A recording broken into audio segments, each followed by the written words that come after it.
Bonjour et bienvenue sur ce programme de Rhema qui va vous catapulter vers votre destinée et transformer et renouveler votre homme intérieur.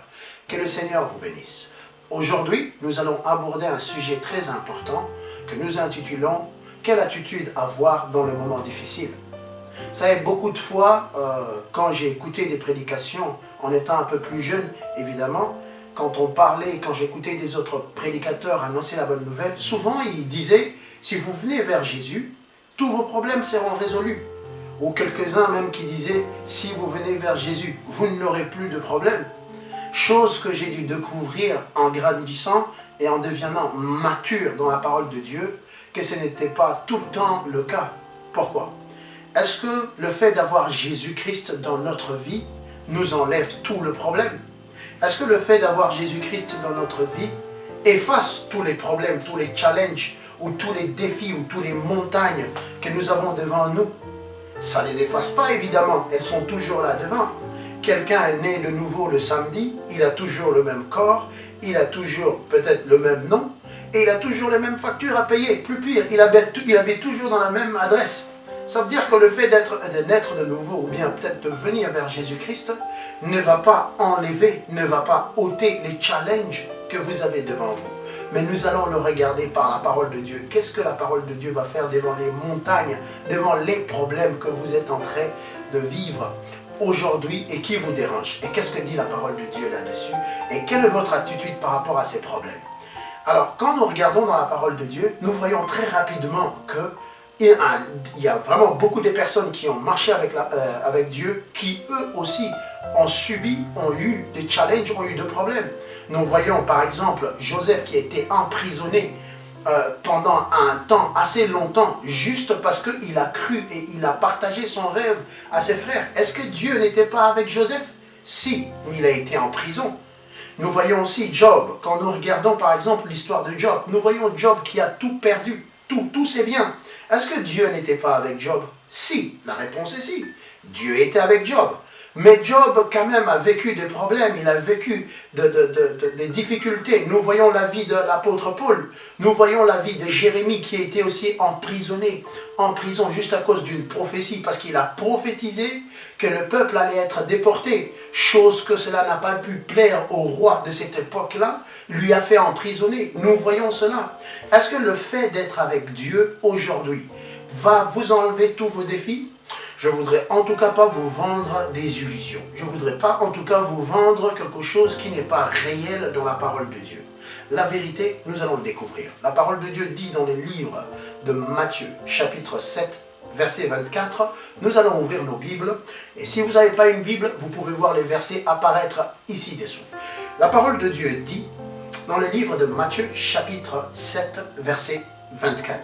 Il dit, c'est pourquoi quiconque attend ces paroles que je dis et les met en pratique sera semblable à un homme prudent qui a bâti sa maison sur le roc.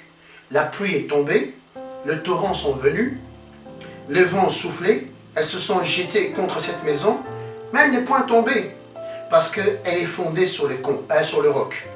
Mais quiconque attend ces paroles que je dis et ne les met pas en pratique est un homme insensé qui a bâti sa maison sur les sables. Alléluia! Alors ici, Jésus nous donne simplement ce parabole et essaye de nous expliquer ce parabole. Parce que vous savez, Jésus parlait souvent en parabole. Ici, quand nous regardons, nous analysons et nous méditons à l'aide du Saint-Esprit dans cette parabole, nous comprenons deux choses. En fait, Jésus n'est pas en train de nous dire tout simplement, ici, il ne parle pas des maisons pour parler des maisons, mais il nous explique deux choses. Ça veut dire que ce soit le non-croyant ou que ce soit le croyant, les deux représentent une maison. Ça veut dire les deux représentent cette maison. Il y a une maison qui est construite sur le roc, qui représente la vie d'un croyant. Et il y a cette maison qui est construite sur le sable, qui représente une personne qui n'a pas de relation avec Dieu, qui n'a pas une communion au travers de Jésus-Christ. Alors qu'est-ce que nous dit la parole de Dieu? Elle dit tout simplement que ces deux vies, ces personnes-là, ces maisons représentent deux vies, représentent deux personnes, deux systèmes de fonctionnement, ou si vous voulez, deux pensées. Alors qu'est-ce qui se passe? Il y en a un qui a un autre fondement, l'autre qui a comme sable le fondement. La parole de Dieu dit que ce soit celui qui a comme sable le fondement ou celui qui a comme roc le fondement n'est pas épargné du vent. Elle n'est pas épargnée de la pluie. Elle n'est pas épargnée des tempêtes. Tout simplement dire que les temps difficiles atteignent les non-croyants aussi comme les croyants.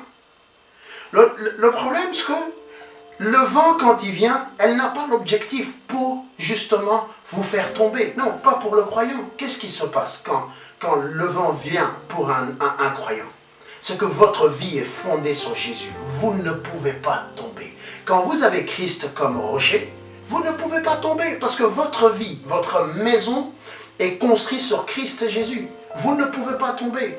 Pourquoi? Parce que vous avez écouté la parole de Dieu et vous l'avez mise en pratique. Alors, je ne sais pas dans quelles circonstances que vous vous trouvez maintenant, mais laissez-moi vous dire, il y a 3 choses qui se passent.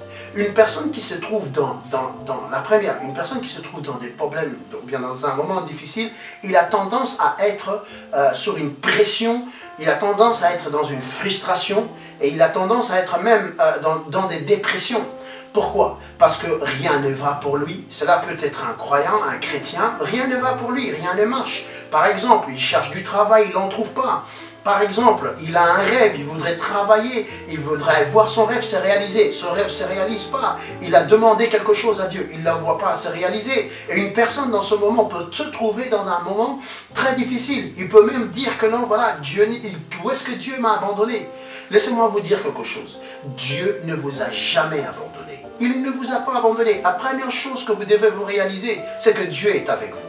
Ça, c'est la première chose. Vous devez avoir cette paix du cœur. Pourquoi? Parce que le vent que vous êtes en train de ressentir, cette tempête, ce moment difficile, n'a pas pour objectif de vous faire tomber, mais de vous rendre plus fort.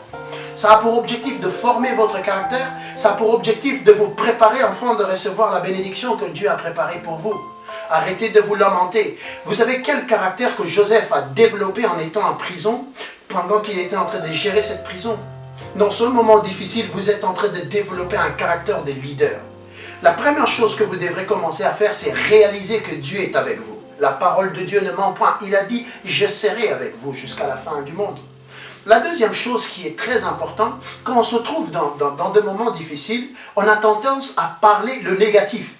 Cessez de parler le négatif. Pourquoi devez-vous parler le négatif? Vous n'avez pas besoin de parler le négatif. Confessez la bonne nouvelle. Confessez la parole de Dieu. Dites que vous êtes un champion. Dites que le Christ en moi, c'est l'espérance de la gloire. Au nom de Jésus-Christ, moi, j'irai de l'avant. Je suis un succès. Au nom de Jésus-Christ, je ne reculerai pas. J'irai de gloire en gloire. Je vais exceller. Quand vous apprenez à parler dans vos moments difficiles la parole de Dieu, vous allez transformer l'état de votre esprit. Vous allez proclamer sur votre circonstance et vous allez voir comment est-ce que la parole de Dieu a la capacité de transformer votre situation. Que le Seigneur vous bénisse. La troisième chose qui est importante, la parole de Dieu nous dit dans le livre de Philippiens 4, chapitre 4, verset 7, c'est que la paix de Dieu, qui surpasse toute intelligence. Mon frère, soyez tranquille. C'est le moment d'être calme. Soyez tranquille. Dans ces moments difficiles, souriez parce que Dieu est avec vous. Dieu combat pour vous. Que le Seigneur bénisse cette parole.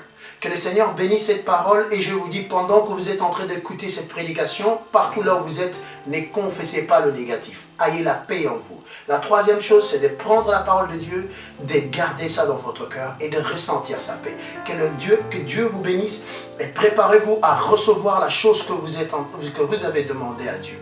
Que le Seigneur vous bénisse. On se voit très bientôt. En ce moment-là, continuez à confesser la parole de Dieu. C'est l'évangéliste Patrick. À très bientôt.